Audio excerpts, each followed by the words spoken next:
Today, I kick off my latest 5-day, 300-mile solo adventure through some of the best of what Arizona has to offer. Over the next 4 parts, I'll traverse a wide range of trails and campsites along the incredible Mogollon Rim and the scenic Sierra Ancha Mountains. All throughout my adventure, remnants of the past, ranging from complete sites to simple historic markers, would dot the way, and offer a glimpse into the past. From the Battle of Big Dry Wash to an abandoned railroad tunnel, several old cabins, the American Ores Mine to Red Bluff, and of course, the fascinating Pleasant Valley Range War that centered around the town of Young, not to mention the countless other big views along the way. And of course, to keep things interesting, some adverse conditions in the form of rain, mud, and snow would make this a trip to never forget. This is the Gila County Special.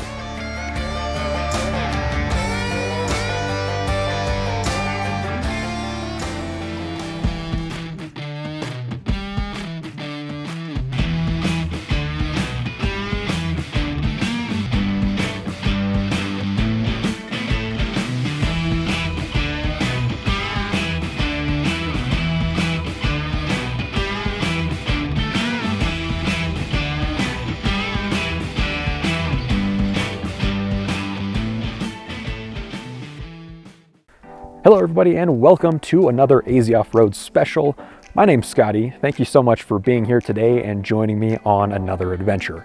So last time, Cochise County. This time, it's going to be Gila County.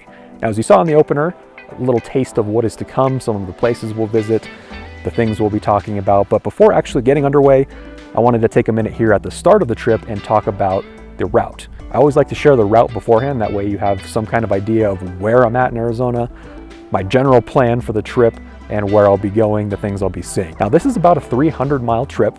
I'll be taking 5 days and 4 nights, camping out each night along the way with the rooftop tent. And the trip begins right here, right off Highway 87, at the beginning of Rim Road, which is also known as Forest Road 300. Now I know what you're saying, technically this is not Gila County, this is Coconino County, but the Gila County line is along the edge of the rim for probably the next 40-50 miles. And in my mind, the rim is more geographically and geologically tied to Gila County. When you're up on the rim, you're overlooking Gila County, so I'm kind of rolling it in. But anyways, that's a minor detail. My 300-mile route would begin on top of the Mogollon Rim between Strawberry and Clint's Well. For the first 2 days, I'd be predominantly following Rim Road as it heads east along the edge of the Colorado Plateau. The first day, I would split off at several points, exploring the area around General Springs Cabin and East Clear Creek before finding a scenic camp off the beaten path. The following day, I would backtrack slightly for a hike to a historic railroad tunnel before continuing east along the rim, exploring some side trails along the way. I'd end the day by driving to the edge of the rugged and isolated Promontory Butte. The next day, I would complete the final stretches of Rim Road, cross Highway 260, and continue south along the Globe to Young Highway. This drive, which is designated as a state highway, has alternating sections of dirt and pavement and leads to the town of Young, home to the legendary Pleasant Valley War. After exploring the history of the town and conflict, I continue south into the remote Sierra Anchas. After a trailside camp, I'd push on, exploring a number of side roads and hikes along this incredibly scenic stretch. I'd camp the final night at the south end of the range before visiting another mine and completing the drive into Globe to head back towards home.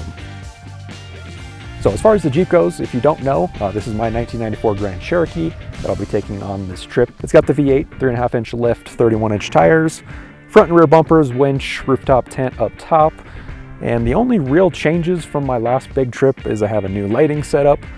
Should make opening the tent a little bit easier, which will be nice. And I remounted the traction boards out back, that way they don't have to stay in the cabin with me. So that's about it as far as actual changes go. I'm gonna get aired down here because like I said, I'm gonna be on dirt for at least the next 2 days. So very excited to get this Gila County trip underway.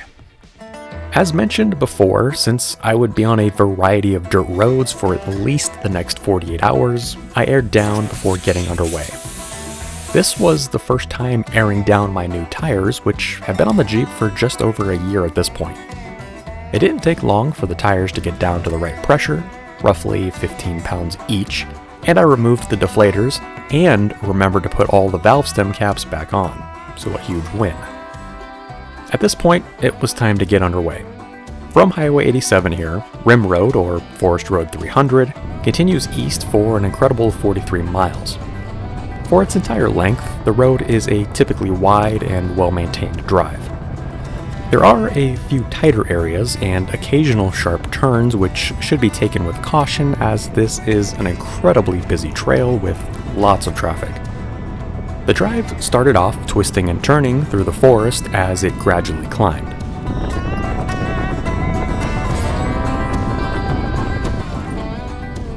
Just a couple of miles in, the scenery opened up and I got my first big view of the trip. The next 2 days would have countless vistas like this and get progressively better, where the 2,000-foot drop-off overlooking Gila County would be on full display.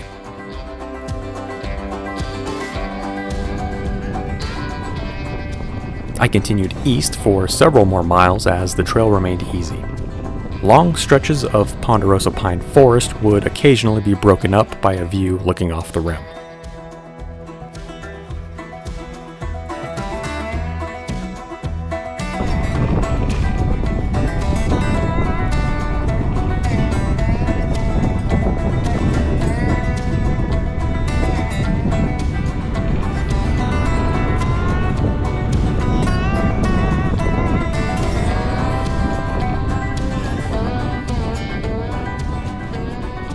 "12 miles from Highway 87, Rim Road arrives at a major junction, which would be the starting point for many of my side trips over the course of today and tomorrow morning. To the left, a spur trail heads north to General Springs Cabin.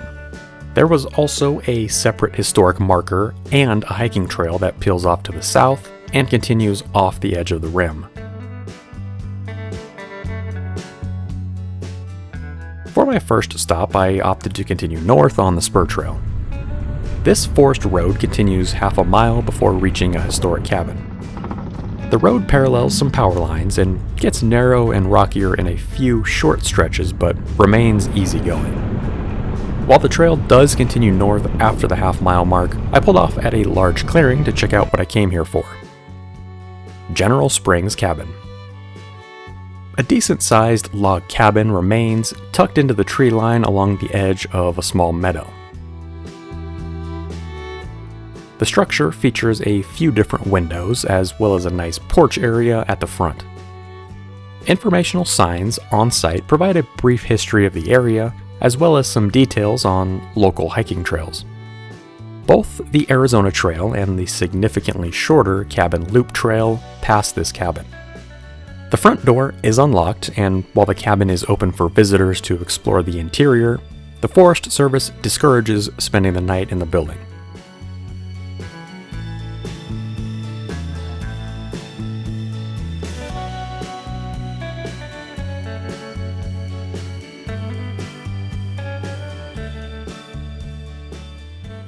This area, and the trail that follows the Mogollon Rim today, gained most of its historical notoriety during the 1860s, amidst the height of the Apache Wars. By 1865, the creation of Fort Whipple in Prescott and the creation of Camp Verde the following year brought some semblance of peace to the area. However, poor supply lines and diseases limited the efficiency of military operations against the Apache. By 1871, Camp Verde was rebuilt as Fort Verde, and famed fighter Lieutenant Colonel George Crook was named commander of the Military Department of Arizona, putting him in charge of all operations against the Apache.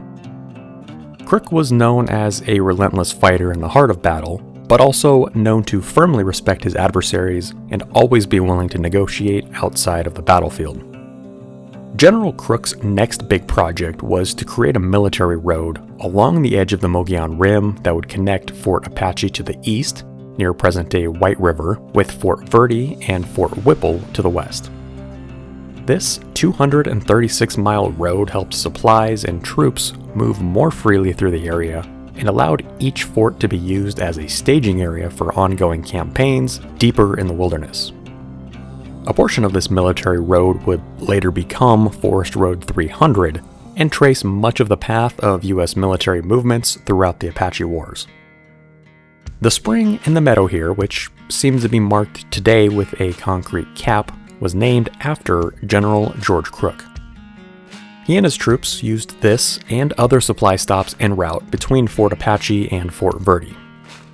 It wasn't until 1914, long after the end of the Apache Wars, that the cabin was built here by Lewis Fisher.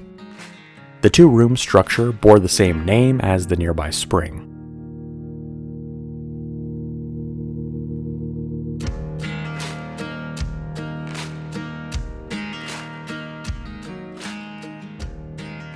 One of several fire guard stations throughout the area, General Springs Cabin was used for forest management into the 1960s.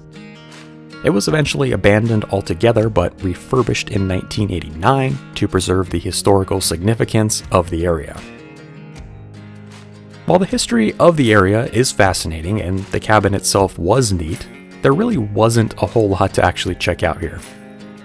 I returned to the Jeep.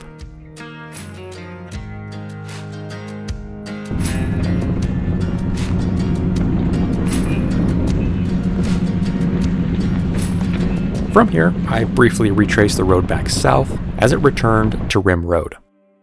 Back at the main junction where I had split off from earlier was a historic marker. This marked the general area where the Battle of Big Dry Wash occurred. However, upon further reading, one will note the actual battle site is 7 miles to the north of here. While most may read the sign and move on, I figured since I had the time, I would visit the actual site and make the side trip up to where the battle happened along Clear Creek.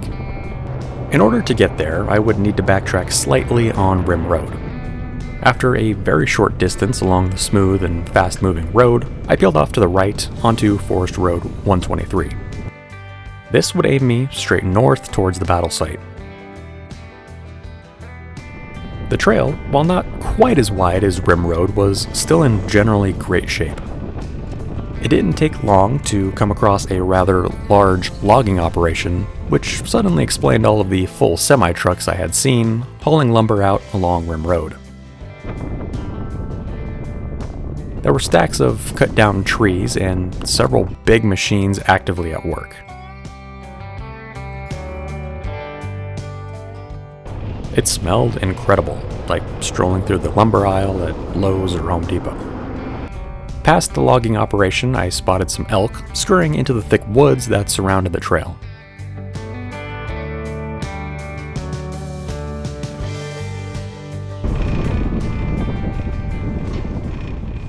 After this point, the road got a bit rougher. There were a few narrow sections where the surface had turned from mostly hard-packed dirt to a rockier ride. A fair amount of water and mud also remained from the last rainstorm.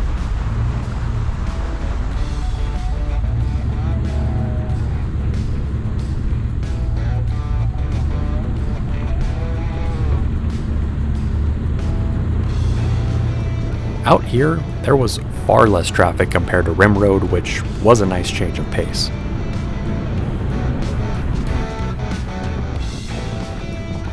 Aside from an APS truck doing some power line inspections, I only saw a couple of other people camped back this far. After about 6 miles of following the deteriorating trail and the power lines, I split off once more, this time onto Forest Road 123E. This would take me the rest of the way to the edge of East Clear Creek and the actual site of the Big Dry Wash battle. The road here was even more sparsely traveled, but still manageable with high clearance.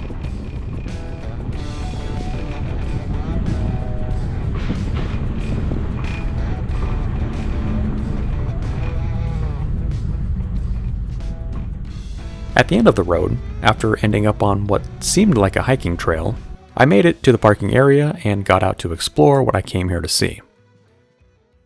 Now, it was here on July 17th, 1882, when the Battle of Big Dry Wash happened. We're actually just at the end of Forest Road 123E, Right above East Clear Creek, there's a nice bluff overlooking some nice forested area, but this is where the actual battle happened. In the days leading up to the battle, members of the White Mountain Apache had killed 4 San Carlos policemen. 14 companies of U.S. cavalry troops were dispatched into the area to track down the warriors. About 60 of the White Mountain Apache headed along the Mogollon Rim, intending to reach the well-known stop at General Springs, which was along Crook's military trail. En route, the warriors noticed that they were being trailed by a single cavalry unit and decided to hole up in a defensive position to lay ambush. The Apache hid in a nest of boulders overlooking Clear Creek. The 60 Apache were actually being pursued by 2 units of cavalry from both the 3rd and 6th regiments, which consisted of around 350 Army troops under the command of Major A.W. Evans. The U.S. troops had gained the upper hand after Captain Adnachaffee's chief scout, Al Sieber, spotted the Apache hiding out. In order to ambush the entrenched warriors, one group of cavalry opened fire on the Apache from the front, while additional companies snuck around unnoticed behind and to the sides. This move caught the Apache completely off guard. The first shots rang out around 3 p.m., and the battle quickly gained intensity as the U.S. Army tightened around the Apache. About 20 of the Apache warriors were killed as the fighting raged on, including the chief, Natio Tish. By late afternoon, a fast-moving monsoon storm rolled through the area and dumped rain and hail on the battlefield.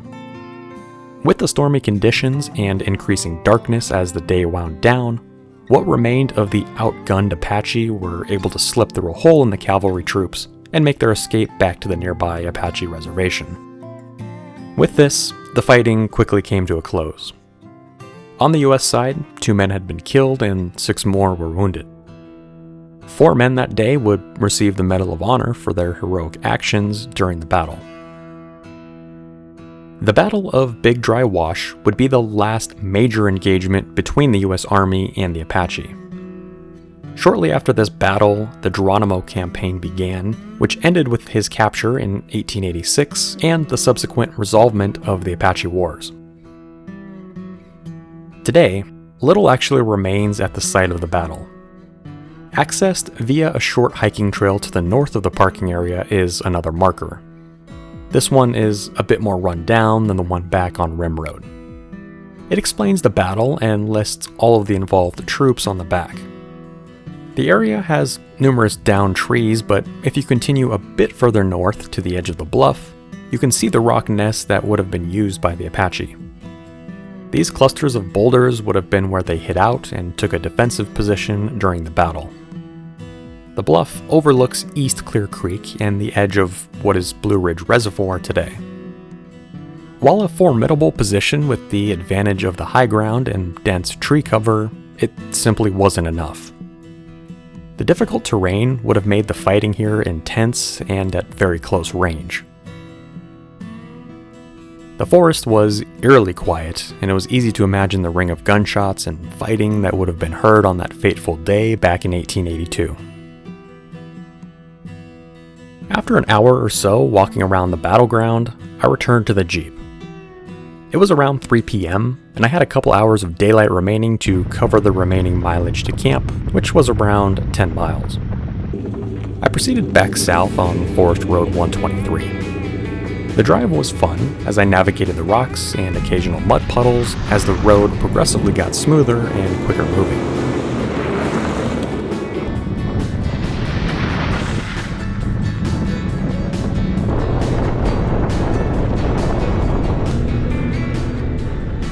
As I continued south, I passed back by the logging operation, which was still hard at work. Eventually, I arrived back at Forest Road 300 and stayed left to get back on track. I pressed on, past the turnoff for General Springs Cabin, and continued to the east. Here, the drive opened up briefly along the edge of the rim, before climbing and darting back into the forest. Tomorrow, the views along the rim would be even better. And while this drive can easily be completed in a day, it was getting to be time to branch off and find a spot to camp for the night. Just a ways east of General Springs Cabin, I turned off to the south on a spur trail. My goal was to find a scenic camp on the edge of the Mogollon Rim. While a simple forest camp would suffice, one with a nice view and one that was quieter would be preferred. The condition of the spur road immediately dropped off.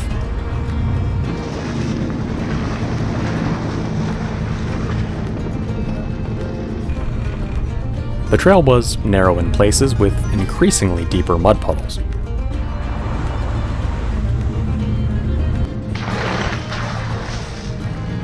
It was fun navigating those, the tighter trees, and a few rocky areas as I traveled along.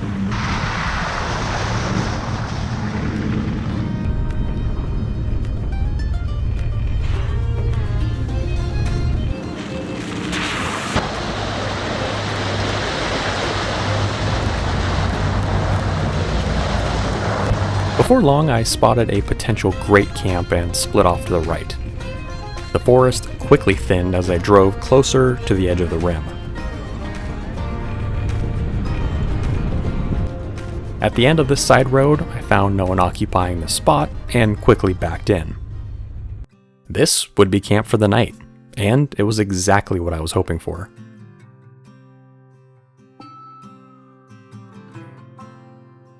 While it was a tad windy here on the edge of the rim, the view was no joke. This spot overlooked the incredible drop-off to the south and west. There was plenty of room to spread out, and since I was at the end of the trail, I wouldn't have to worry about anyone being close by. After getting parked and finding that the Jeep was already perfectly leveled, which was super convenient, I enjoyed the view for a moment before getting to setting up camp. The first order of business was getting the rooftop tent popped open, which is a quick process that only takes a couple of minutes. I removed the outer cover, undid a few straps, and used the ladder to unfold the tent. I propped the windows open with the window poles, which with my new lighting setup and slimmer light bar, was able to fully open things up for the first time ever. For this trip in particular, I decided to travel with the outer rainfly on, which wasn't needed now in the clear and sunny weather, but could come in handy in a few days. The rainfly may also help retain some heat on those chillier nights. From here, it was time to unload the back of the Jeep, which had been precariously packed and would not look as organized for the rest of the trip.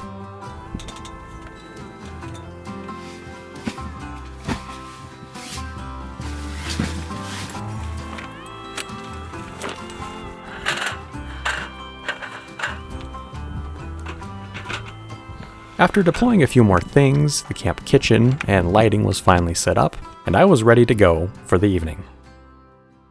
All right, we made it to camp, night number 1. It is 4:30, and we have about an hour before the sun goes down. So I've actually already been here for about an hour, just kind of setting things up, kind of taking a leisurely pace, enjoying the view for a little bit, kind of walking around, and just enjoying this incredible view off the Mogollon Rim. Pretty much exactly where I wanted to camp. I wanted this kind of view. It's not super windy, which is great. I think it's going to be a good night. It is set to be a little bit cold, but I think it'll be okay once I get bundled up. But probably going to get started on dinner in about 45 minutes or so once the sun is close to going down. It's going to be a good one tonight, starting off strong and probably go in the opposite direction from here, but it's going to be a good dinner. In the meantime, I think I'm going to pop my chair over there on the rim, grab a beer, the first beer of the trip, and just take it all in. It's been a really good day so far. Got this great view and just looking forward to enjoying the evening here tonight. And I mean, come on, look at this view. It is just freaking ridiculous. Exactly why I wanted to camp here. And kind of a geology fun fact here, this is the edge of the Colorado Plateau. So northern Arizona is pretty high elevation. It's up around, 6,500 feet, 7,500 feet.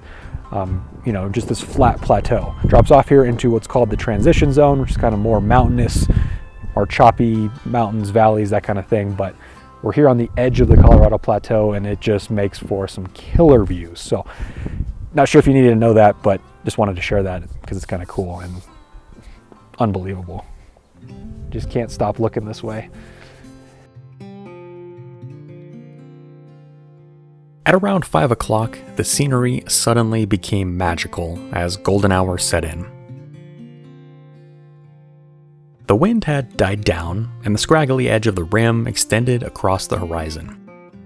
The sheer drop-off, up to 2,000 vertical feet in some places, provided some insane views. The trees continued straight up the rocks in places, seemingly unfazed by the steep terrain. No matter where you looked, you couldn't find a bad view. It was all simply breathtaking.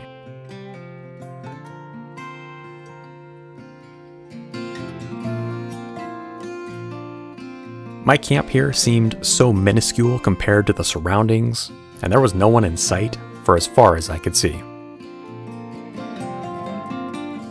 In the distance was the town of Payson, just out of sight from my vantage point. I walked along the edge of the rim for a bit and found an unmarked grave not far from camp. It appears to have been here for a while. Back at camp, the sun continued its dive towards the horizon, and I cracked the first beer of the trip. I sat down to relax and enjoy the last few minutes of daylight on what had been a pretty great first day of the trip.